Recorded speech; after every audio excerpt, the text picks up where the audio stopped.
she's lying to him. He gets so angry, he hits her and knocks her to the ground. As she's on the ground, she starts to get up, and he says something along the lines of, run. She starts to run away from him towards the ditch that's on the side of the road, and he tells her, no, don't run that way, run down the road.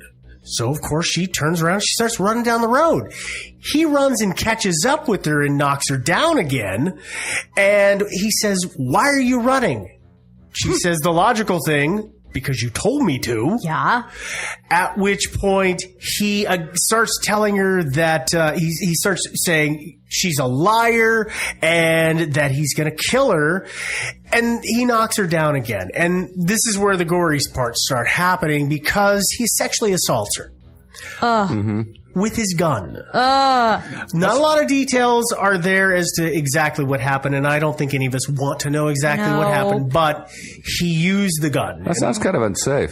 It does, and there's multiple puns there, but we're not going to go there today. After he had finished that, he started to go back towards Jimmy, if I understand correctly, at which point she stood up and she ran away again. This time she was able to get to a house and knock on the door and get the people who were home to wake up, tell them what was happening, and call the police. Now, didn't the police not believe her at first that she didn't know who it was that did it? Yes, the police, in her statements that she's had given years after the fact, said she didn't understand why the police were continually telling her, no, you know the assailant. You know who it was, which, let's be honest, nothing like this has happened in the town, and they're pretty sure it's probably somebody that they know. It's probably a rendezvous gone bad, and she's trying to protect them. That's what I would presume the cops are thinking. They have obviously no idea what's going to come down the line. Doesn't necessarily make a lot of sense, though, because if she wants to protect him, then she wouldn't go to the cops to begin with. You're right. But people do things in the heat of the moment. She might have changed her mind. But regardless, the cops show up and they find Jimmy, and he's obviously not doing so well, and they take him to the hospital. But they both survive the attack, and they're able to give accounts of it to the police. And they are able to give what end up being very different accounts in terms of what their attacker looked like. Because if you remember, I said he had a sack over his head. So he had eye holes cut out and a mouth hole cut out, and that was it. And I believe, here it is. So Jimmy believed that it was, quote unquote, a dark-tanned white man, whereas Mary believed it was a light-skinned, quote-unquote, Negro, because of the way he pronounced the curse words he growled. But we don't know which it was, because they never agreed on what it was, and so it didn't help the case at all. Did they agree on anything else about his physical appearance? They both said that he was approximately 6 foot tall, and that's kind of where it ends. And that's the hard part is with the records. It's a little difficult because original records are hard to get a hold of anymore. But that's the best we've got out of their descriptions, essentially, or the simplest version of it, I should say. So the next attack happened about 4 weeks later on March 24th. And Richard Griffin, he was 29, and his girlfriend of 6 weeks, Polly Ann Moore, who was 17, were found dead in Richard's car between like 8:30 or 9 in the morning by a driver that was passing by. And the driver stated that he originally thought that they were asleep in the car, but as soon as he walked up to it, realized, oh no, they're not asleep, they're dead. So he called the police and they came out. Richard was found in between the seats on his knees with his head resting on his hands, and his pockets had been turned out. So it looked like he'd been robbed or something. Yeah, it does look like a robbery that way. Looks like a robbery. And Polly was found sprawled face down in the back seat. Griffin had been shot twice, and Polly had been shot once. Both of them had been shot in the back of the head. Polly's purse was next to her in the back seat, however, so maybe it wasn't actually a robbery. Yeah, that's a little strange. One of the things they found was a section of ground about 20 feet from the car that was saturated in dry blood. Blood was spattered throughout the vehicle, and this is gross. Congealed blood was found flowing through the bottom of the door off of the dashboard. That's a lot of blood. That's a lot of blood. Yeah. There was a blanket also found in the car, and it had 32 cartridge shells that were believed to be shot from the same kind of gun used in the first crime. Mm-hmm. They're inside of the blanket. There was no gun ever found, so it couldn't be ruled a murder-suicide. And the theory was that the assailant had wrapped the gun in the blanket and shot it as like a sort of muffler. Because the cartridges were found inside of the blanket. So, and it had rained overnight. So they couldn't find any kind of footprints or anything like that. Additionally, I think, you know, in my mind, if you think of a woman sprawled face down in the backseat of a car and it's traced to the crime that had happened previously, I think there was probably some kind of sexual assault play that had happened, except her body was taken and they had the examiners examine it, not for rape, but like cut her open and do that kind of autopsy. Yeah. Before they could ever do any kind of rape anything. So we don't actually know if she was sexually assaulted or not. Because then they like screw up and cart her body away to the mortuary and she was embalmed and all that stuff. Yeah. Yep. That's the second murder. On to the third one. So attack. Yeah. So 3 weeks go by and nobody gets killed. And everybody's starting to think, hey, everything's all right. And then guess what? 2 more people get killed. So this happened. The victims were Paul Martin and Betty Jo Booker. On Saturday night, April 13, Betty Jo Booker, did I say she was 15? Yeah. So she was playing her saxophone in a band that she played with in a bar. And even she got away with it because, you know, her parents wrote her a note or something like that. But she played with this band on a regular basis. And they finished up about 1:30 a.m. and her friend Paul Martin, who was 16, childhood friend, was to pick her up and take her home. So at some point after 1:30 a.m. and before 6:30 a.m., when Paul's body was found, they were killed by apparently a .32 automatic. His body was found about 6:30 a.m. It was lying on its left side on the side of North Park Road. Blood was found a little bit further, about 4 times, once through the nose, once to the ribs, 1 in the right hand, and a 4th through the back of the neck, and it exited the front of his head. That is a lot of shots. It's a lot of times. Yeah, a lot of spray in there. I'm not sure exactly what was going on. I mean, and once through the hand, almost seems as if it's a defensive wound. Yeah, somebody points a gun and you try to move, and you've got your hands up. You're likely to get shot in the hand. So that to me would almost explain that he was in some prone position, but trying to get away when shot. Through the nose to the left of the nasal arch. Ugh. Yeah, well, three of these wounds. I mean, they don't. Even though they're in this particular order, that doesn't mean that the wounds actually occurred in this order. Yeah, that's very true. 3 of them were in the back. And so, well, the right hand they don't say, but 3. So 2 and probably 3 were in the back, which may indicate that he was running away. And quite so possibly, that's why that explains the low accuracy of the shots. And then probably the coup de grace, the one through the face, was the last one, but I don't know. Seems like once again, pure speculation.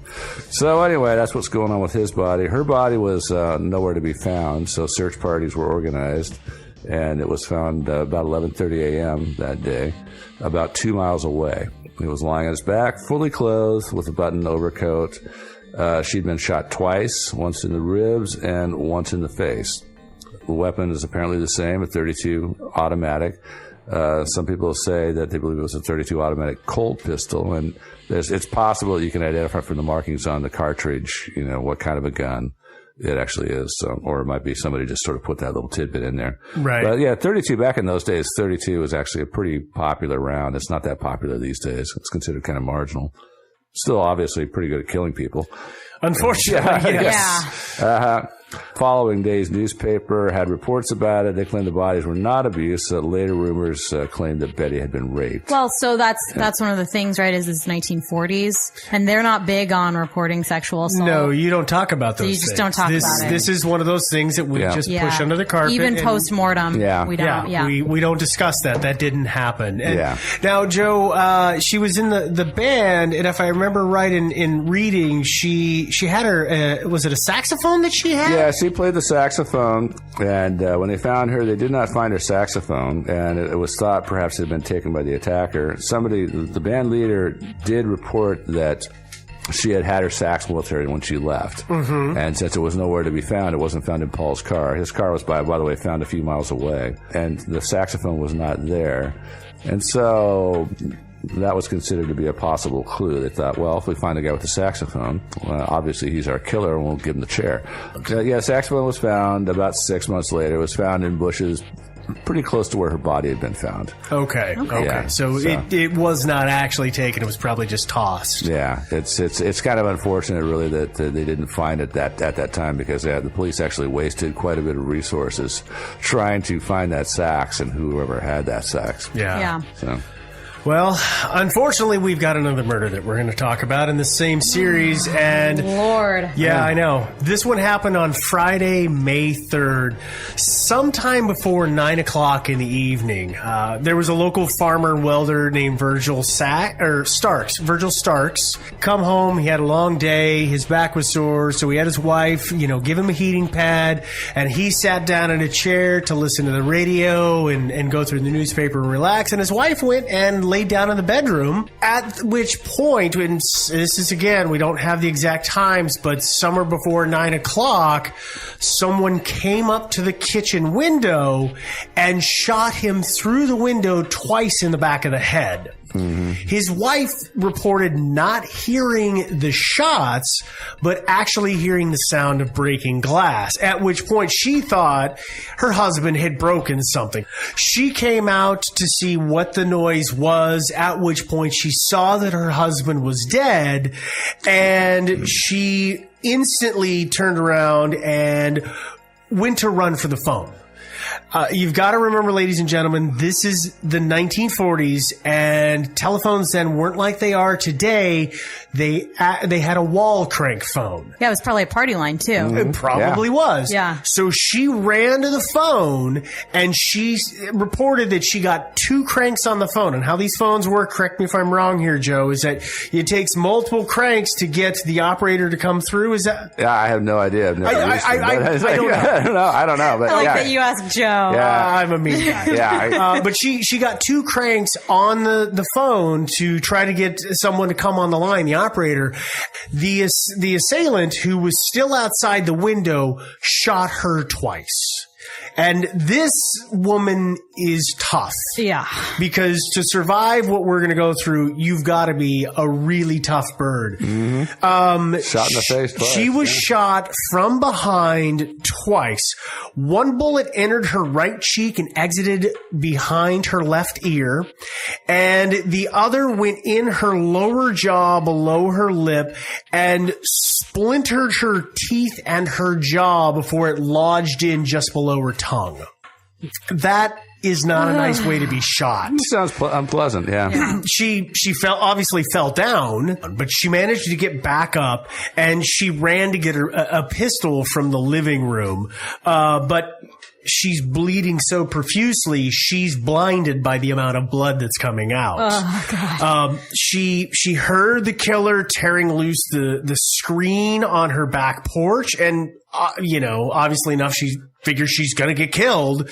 So she starts to run towards the front of the house to try to leave a note, which... I read that account, and I was a little puzzled by that, because if you could see well enough to write a note, you can see well enough to find the guy and shoot that guy. I don't understand that. Yeah, but then again, in that state of mind, who knows? Yeah, I mean, who knows? Exactly. At this point, the killer runs around to the back of the house, makes his way up the porch steps, and into the side screen porch and their back screen, and is trying to come through a window. She can hear him trying to come to basically tearing through the metal screen window, trying to get in. Mrs. Starks turns around. She runs through the house, down a hallway, out a bedroom, and makes her way out the door on the opposite side of the house, basically. Runs across the street, and eventually is able to go to a house and get family. I believe it's her brother and sister-in-law who lived across the street. They lived across the street, but they weren't home. Oh, you're right. They weren't home, and so then she had to go down to the next house down. Which is like 50 yards away, and she's barefoot in her nightgown. And bleeding profusely. What's the term they used? Leaving a literal trail. River of blood. Yeah. And teeth. And she gets to these people's house. They open the door. She says, Virgil's dead, and she collapses. Yeah. She eventually came to as they were taking her to the hospital. One side note, I said this lady was tough. Yeah. This lady was super tough, because as they were taking her to the hospital, because somebody just drove her to the hospital, and her, like we said, teeth are falling out, she pulled out one of her teeth that had a gold filling building and gave to the man driving the car as payment to take her to the hospital. I know. That's pretty cool. Hats off to her. God. Yeah. Actually, just for our viewers' knowledge, she eventually recovered from her wounds and wound up remarrying and living to be a pretty ripe old age. Yeah. I mean, she was lucky. She survived. The investigators, as Devin had said, came to the house and they found a trail of blood and scattered teeth throughout the house. The lead investigator on this case at the second murder and now through this whole time is a Texas Ranger by the name of Gonzalez. And Gonzalez walked through the house and he said, it's beyond me why she didn't bleed to death. So that's a lot of blood when a cop says, how did you not bleed to death? Yeah. By the way, just as an aside, by the way, by this point in time, the town was flooded with state police, Texas Rangers, county cops. All the FBI. Everybody's there. Law enforcement was thick in this town. And how this guy, and that might explain why he stopped committing the murders. Maybe he figures there's so many cops. Every other car on the road is a cop car. So maybe that's why he quit and moved on. Well, here's what we do know is that when they checked out the house, there were only 2 bullet holes in the window where Virgil was shot from. So they're pretty sure that A, it was an automatic weapon, and B, after shooting Virgil, the assailant had to have waited there for his wife to come see what was going on before shooting her. So that's pretty cold-blooded right there. That's kind of brutal, if you ask me. Yeah. A little bit. It's pre-calculated too, right? Because he knows then, because you would assume that she would have been out of the room for a little while. Yeah. It's not like he just walked by and was like, oh, there's a dude I could kill. Like, he knew there were 2 people in the house. He seemed to, he obviously had a preference for assaulting 2 people at a time. Yeah, which is a little weird. But here's some clues. So we finally get some what seem like pretty decent clues at this murder. First off is that the caliber of bullets had changed. Originally it was a 32. These murders were committed with a 22. And they were actually, though they believe it came out of an automatic handgun, they were deer rifle 22 rounds, which was a little strange. I would suspect that they were fired from a rifle because she reported not hearing any gunshots. Yes. And 22s make a loud crack coming out of a short barrel, but out of a rifle barrel, 22s are really quiet. Yeah. So, it probably was a rifle. And we don't know. Underneath the window, though, they did find a flashlight that had been dropped. And in the mud underneath the window and in the blood that was trailed through the house, they found footprints, partial prints, of a shoe that was somewhere between a size 9.5 and 10.5. Dude, if it was the guy that the first attack was describing, he was 6 foot tall with a 9.5 foot. That's that's pretty short. Strange proportions. Yeah. There were evidently some fingerprints in the house, but they could never get a good fingerprint, so they could never use anything to match. They were always smudged and unusable. Yeah. Well, no, the only other thing that I've got here is that early Saturday morning, the police did bring in bloodhounds, and the bloodhounds did track 2 different trails from the house, but they both led to the freeway or the highway, I should say, the local highway, and then the scent was gone. So obviously a car. A car was parked there. Yeah. And whoever it was got in their car and drove away. And that was weird. The end of it. I wonder what the other trail was. No, it was to and from, right? I'm guessing it's 2 trails, one to and to the house. I suppose that's possible. Yeah, but that's all there is, and that's all the clues that we've got in terms of physical evidence. Yeah, and that was pretty much it for murders around there for a while. But so hard to say what happened if the guy just decided to move on and quit while the going's good, or maybe he got picked up and thrown in jail and that's why they stopped. And there was a lot of suspects and a lot of weird stuff, but I think we need to step back because we've just talked about 5 brutal murders. It's 5 people who died. 5 murders. 4 brutal attacks. 4 brutal attacks. 4 brutal attacks. 5 murders. 8 victims. 5 of whom died. 8 victims. So this is a word problem, ladies and gentlemen, but a lot of people died, and if you can imagine living in a town where for 2.5 months this is happening, you can imagine that there's some panic. And apparently it's not, this is actually not even apparently, gun sales were up tremendously.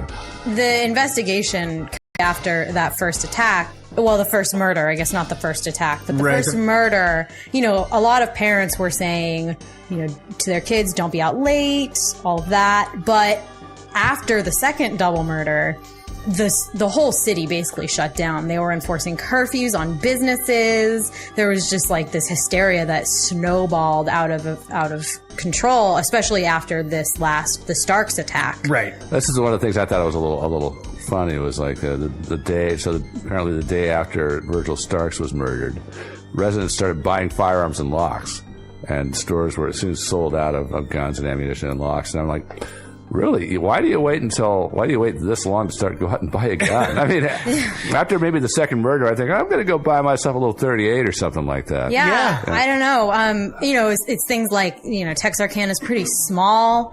And it was pretty usual for people to leave all of their windows open at night or their doors unlocked or anything like that. And that, you know, immediately stopped. As soon as the second murder happened, you know, people were just locking their doors. People were setting up traps. Is that right? Yeah. You know, Well, people were setting up homemade alarm systems. And the people were so on edge that the cops, if they came up to someone's house, they had to have the flashing lights on. There's sirens too. Yeah, right? there's sirens on. Yeah, exactly. So that they could didn't get shot. So they didn't get shot by someone who was panicked. Yeah. There's actually a story of a bar owner who shot one of his own patrons who was in the bar looking for beer. Now, I don't know what he was doing in there looking for beer. I'm guessing it wasn't exactly during operating hours or he had closed early, but he shot one of his patrons because he was just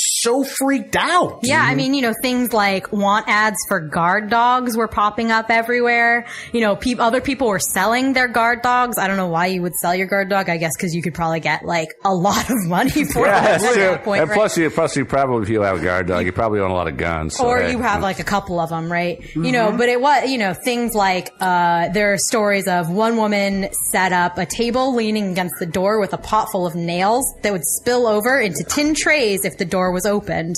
One woman actually attacked her husband because he came in late and she thought he was the phantom murderer.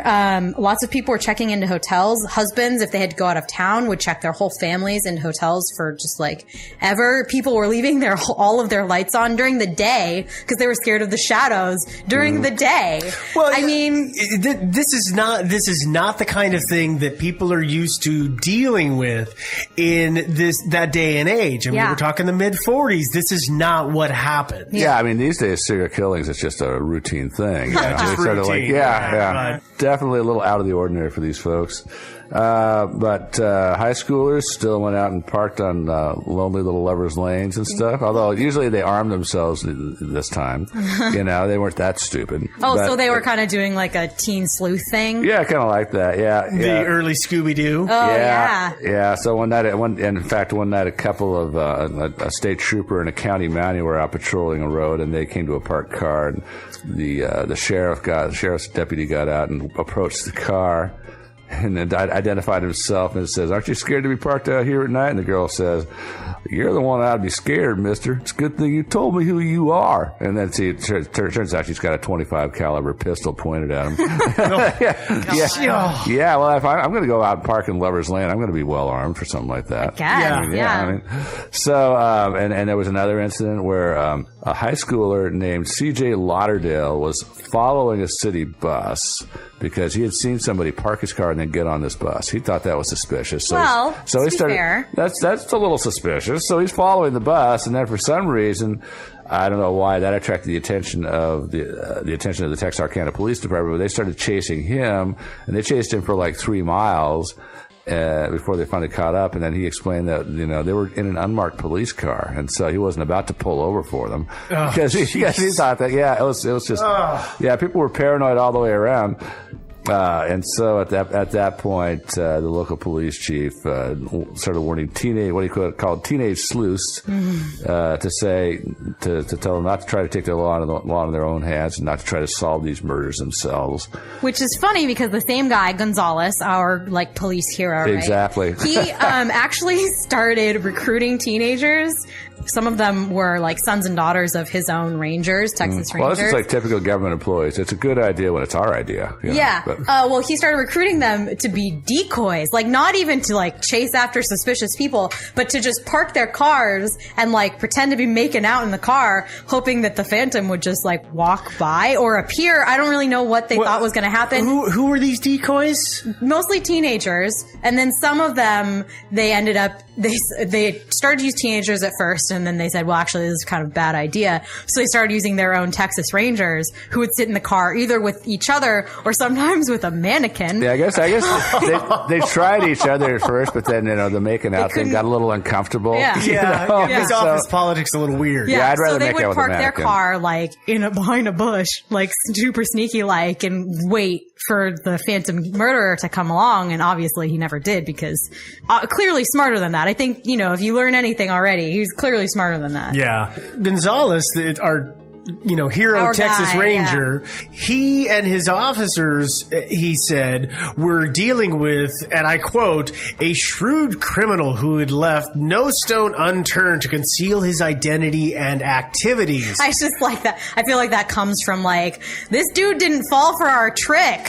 Yeah, well, obviously the guy is wise to, well, maybe I should check out what I'm dealing with since I've caused so much heat, is basically what it comes down to. But of course, they're trying to set up a profile of this guy. They're trying to figure it out. And this is where the 1940s logic gets a little weird to me. Yeah. Because they say, and again, this is Gonzalez, he says that the murderer was a cunning individual who would go to all lengths to avoid apprehension, but was also dealing with or suffering from sex mania. Yeah.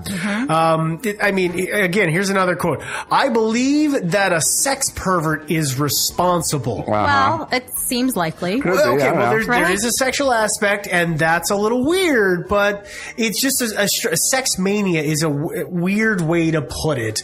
I don't know of a lot of murders that we hear about today where it's a person kills one and then has rapes another and then kills that person and progressively does that. That sounds like some other compulsion or some other weird mental state to be in. Then again, this is the 1940s. They don't have all of the forensics that we have now. And it just means, they call it a sexually violent predator. Yeah, and now and also, there's no. We don't really have any evidence or proof that besides the person who was Mary Jean, who was violated with the pistol in the first incident, there's not really much evidence that the other two were raped. They might have been. Well, no, there was, because it wasn't. Let's see. It was the third. It was the third girl. Saxophone, yeah. The saxophone girl. Yes, there was evidence of sexual assault on her. They just didn't report it immediately because they held on to it. They just didn't put it out, basically. And again, it's one of those things in the 40s. You protect the family's honor. You just don't put in the newspaper. And she was raped. Yeah. Because that's just not what you do. Yeah. But, okay, so we've gone into the investigation and we've gone into some of the stuff that's going on. And let's go ahead and let's talk about who they were trying to get to pin the murders on, because the police obviously want to catch somebody. And they went through about 400 suspects. They arrested 400 people. They investigated 400 suspects, which I presume to believe means brought in for questioning as suspects. In the Jimmy Hollis and Mary Leary case, no suspects were apprehended. I think probably because the police didn't necessarily believe that. Yeah, I get the impression they weren't taking it seriously at that point. Yeah, and they had been assaulted, but they weren't dead. They'd been assaulted. His skull was cracked in three places. Well, it was just a lover's quarrel or something. Yeah, something, who knows? So, but for Richard Griffin and Polly Moore, over 200 people were questioned, and at least 200 false tips and leads were checked. So, it was a pretty extensive investigation that they did. People were basically calling in anything they saw that they thought could be related. Yeah, because, they were clearly linked to this assault that had happened before, and so people were starting to take it kind of seriously. 3 suspects were taken into custody because they had bloody clothing. 2 of them were released after officers received good alibis. One of them was held in Texas for further investigation, but was later freed from suspicion. Okay, so in the Martin and Booker case,